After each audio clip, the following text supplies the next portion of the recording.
The Zodiac case has been told a million different ways, but almost every version always begins the exact same way. A letter arrives. A newsroom opens an envelope. A cipher drops onto a desk like a trap that nobody knows is already closing around them. In the late 60s, California was drowning in counterculture. War headlines, draft fear, drugs, spiritual confusion, and a generation that trusted nothing.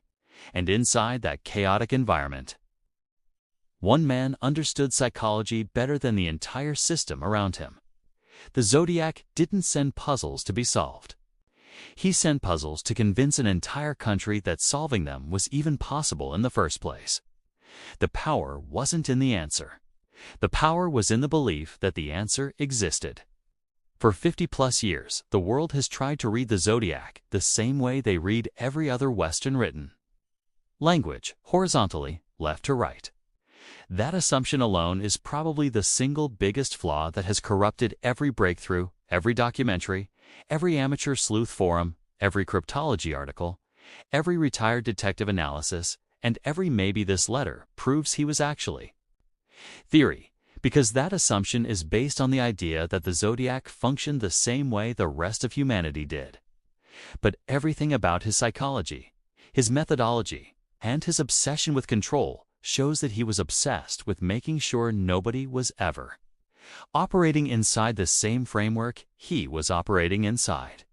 He wasn't playing the same game. He wanted to force everyone else into a false game, his false structure, because that gave him the feeling of being a god. If this vertical reading theory is true, then the greatest misdirection in American criminal cipher history is the fact that the world read every letter in the wrong direction. The Zodiac may have embedded a downward, stacked message like a hidden spine buried behind the obvious text that only reveals meaning when the cipher is scanned vertically instead of horizontally. To the naked eye, the letters appear chaotic, unbalanced, spaced irregularly, strange word breaks, strange pattern distribution. But those chaotic quirks might not be mistakes. They may be deliberate spacing architecture designed to align a vertical internal message channel that was never supposed to be found through the normal reading direction. This changes everything, because if the real message was vertical, then the Zodiac's true communication with the world was never fully decoded. Not even close. Which means that the newspapers who believed they beat him actually never won anything. It means the police departments who thought they were finally closing in were never even on the correct map. It means the cryptologists who spent decades brute forcing the ciphers with horizontal assumptions were chasing ghosts inside the wrong dimension. And it means that the Zodiac's true legacy isn't the murders themselves.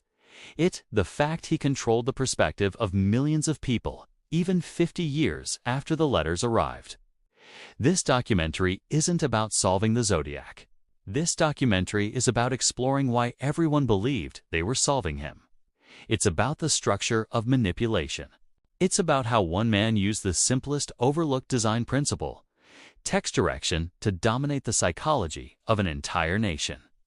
Because if he hid a second vertical message inside those letters, then we have to ask one terrifying question. What was he actually trying to say? Not to the investigators, but to the people who would be reading this decades later. That question begins now.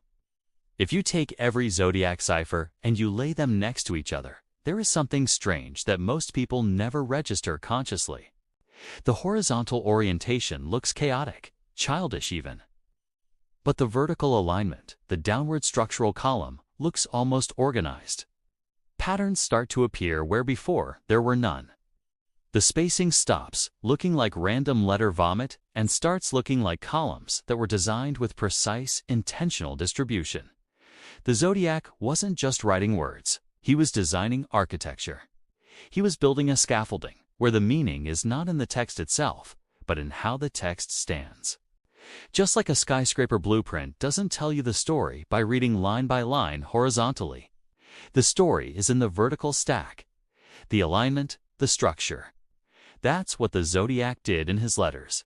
He disguised his signal inside the architecture of the text itself. And the world never thought to rotate the lens. When cryptologists decode a cipher, the first fundamental assumption is horizontal ordering because almost every written communication system uses it.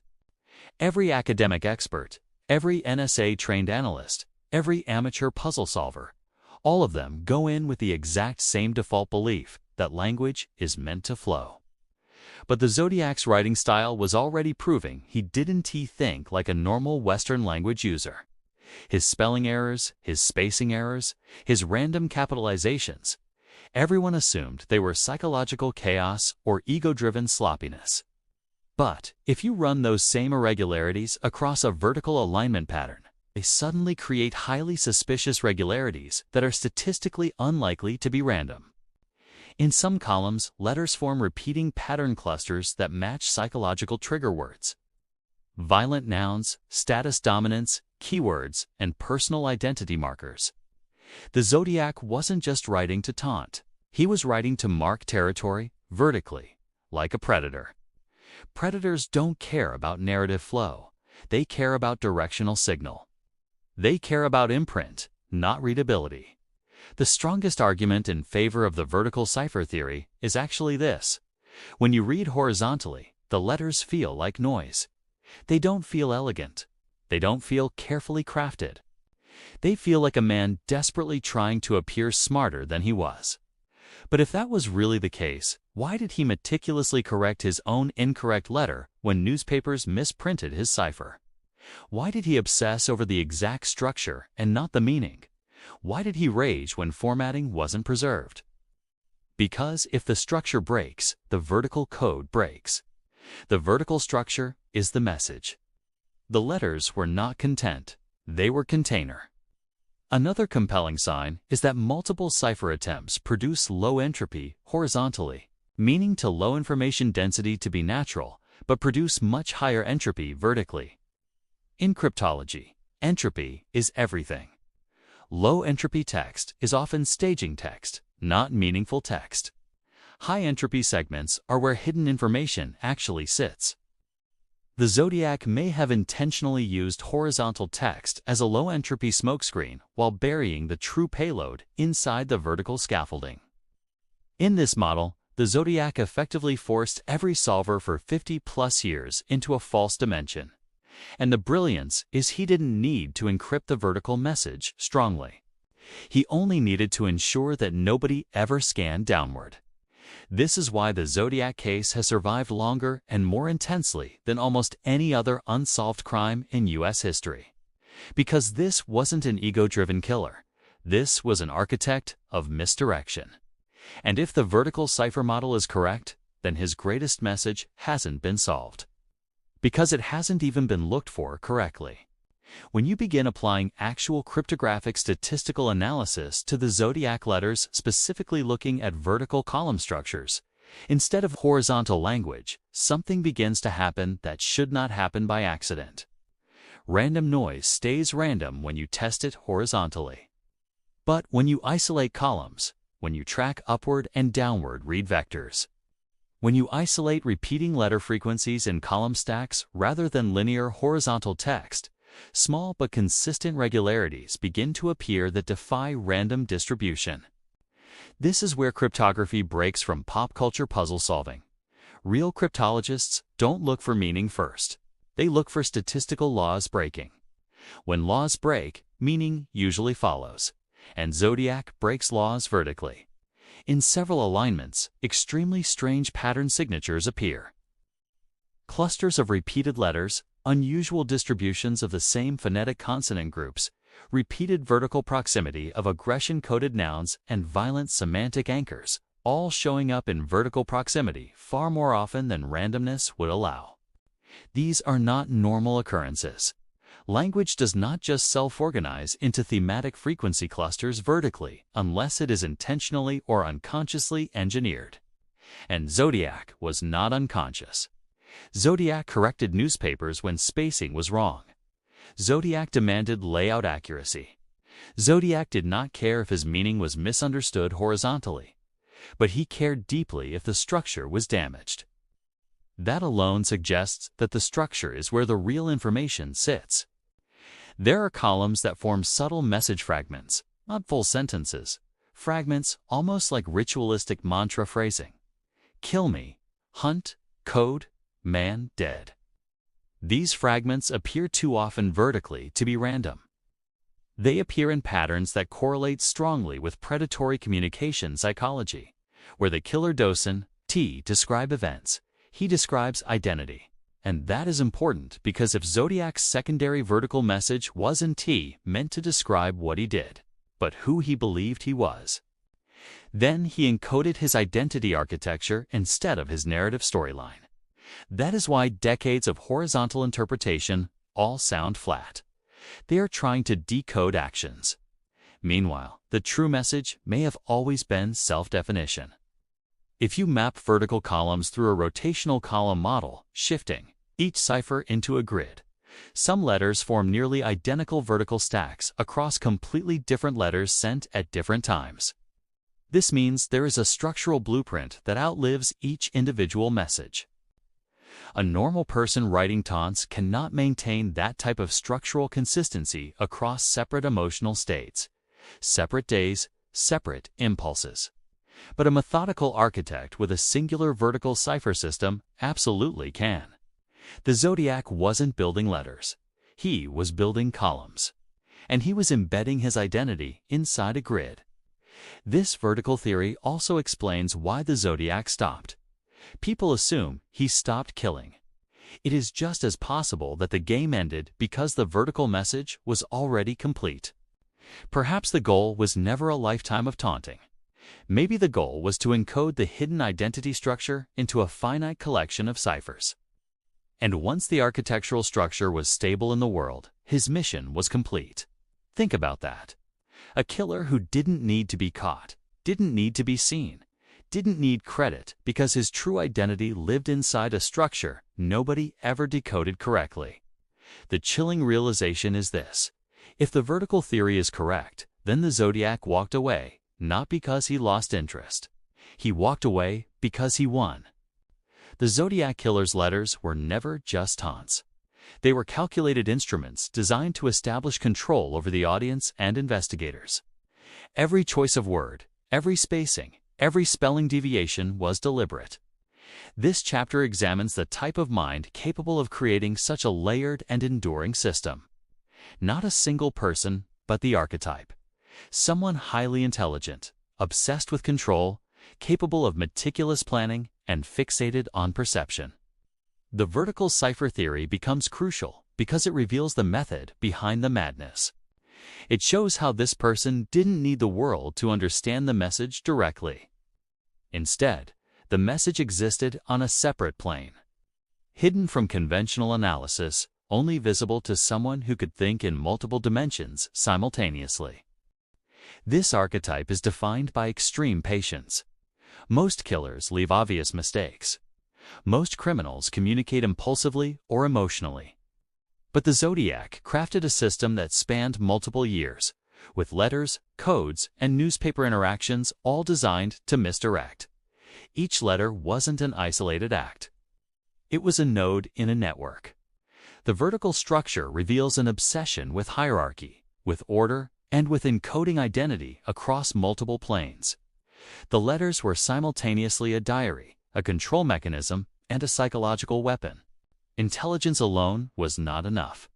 The archetype also required a deep understanding of perception. By forcing readers to interpret the text horizontally, the Zodiac effectively controlled their perspective.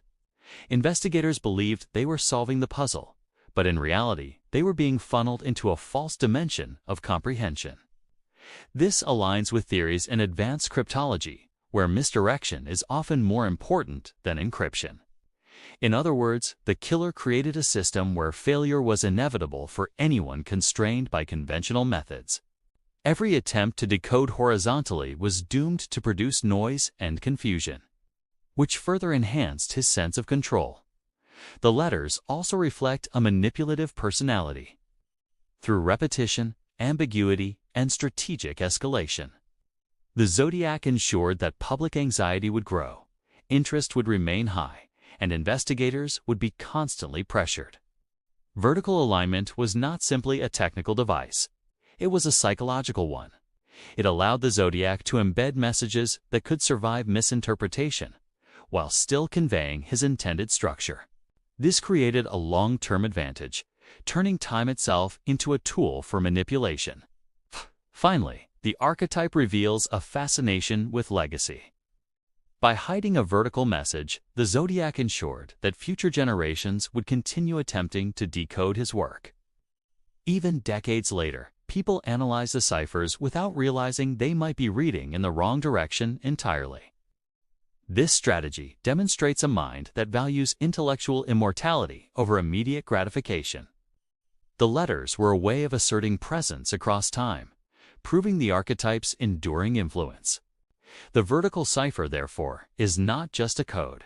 It is a signature, a fingerprint of psychological design, and a roadmap to understanding the complex architecture of one of history's most enigmatic criminals. By this point, the vertical alignment theory begins to illuminate patterns that horizontal analysis completely misses. Certain letters, words, and spacing choices appear repetitively in vertical clusters across multiple ciphers. At first glance, they seem coincidental. But when aligned properly, they reveal structural regularities consistent with intentional encoding. These repetitions are subtle. They are hidden in plain sight, almost invisible to anyone scanning horizontally. The Zodiac's genius lay not in complexity alone, but in the simplicity of the misdirection. The columns were always there, and yet they were never noticed. Each vertical alignment acted as a scaffold, supporting layers of meaning that remained concealed from every standard analysis technique used by law enforcement, cryptographers, and journalists alike. One striking example appears when comparing letters sent months apart. Words that carry thematic significance, violence, control, identity, and taunt appear in similar vertical positions. Certain letters recur in identical column positions, suggesting the killer had a mental grid guiding his composition. This is not random, it is architectural. It is premeditated. The Zodiac was essentially constructing a multi-layered text, where the visible narrative was merely a front and the vertical structure carried the underlying message. In modern cryptography, this would be considered an early example of steganography, concealing information in ways that most readers cannot perceive. The Zodiac achieved this without any computer assistance, relying entirely on foresight, patience, and psychological manipulation. Vertical patterns also suggest a hierarchical prioritization of content. Some columns appear heavier, packed with repeated critical letters and symbols, while others are sparse. This deliberate distribution implies that the vertical cipher was not only encoding meaning, but also emphasizing certain ideas over others. The patterning creates a rhythm that could only be noticed if the text were approached differently from the standard reading convention. That difference, the vertical perspective, is precisely what the Zodiac exploited. The authorities spent decades attempting to solve the ciphers horizontally, unaware that every attempt reinforced the false narrative and simultaneously left the true message untouched. Another compelling aspect is the correlation between vertical structure and temporal sequencing.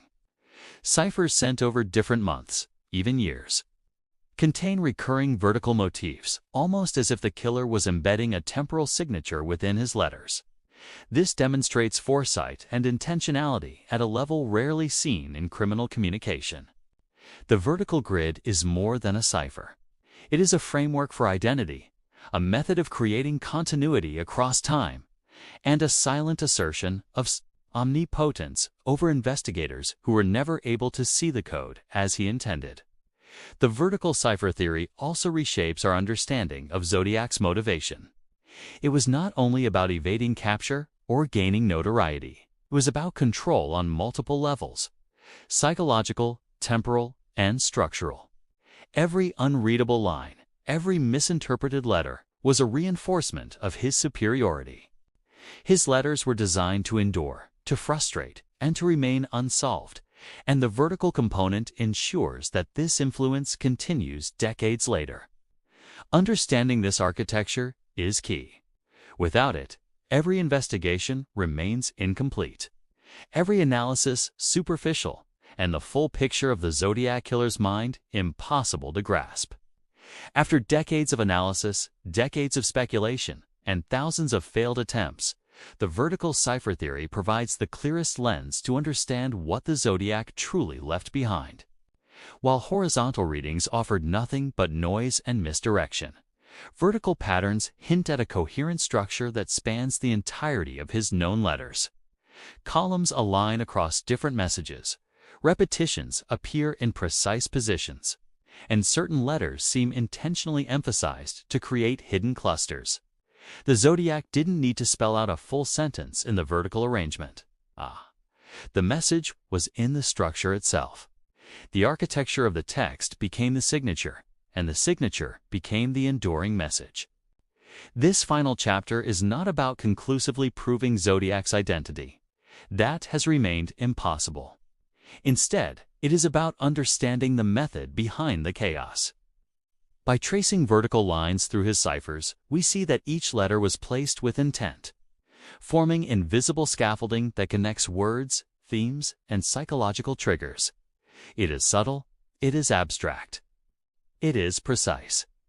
Each vertical alignment serves multiple purposes at once, reinforcing control, embedding identity markers, and creating a structural fingerprint that could survive decades of misinterpretation.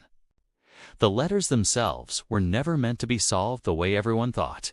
They were meant to survive scrutiny and remain enigmatic, and the vertical component ensured they would.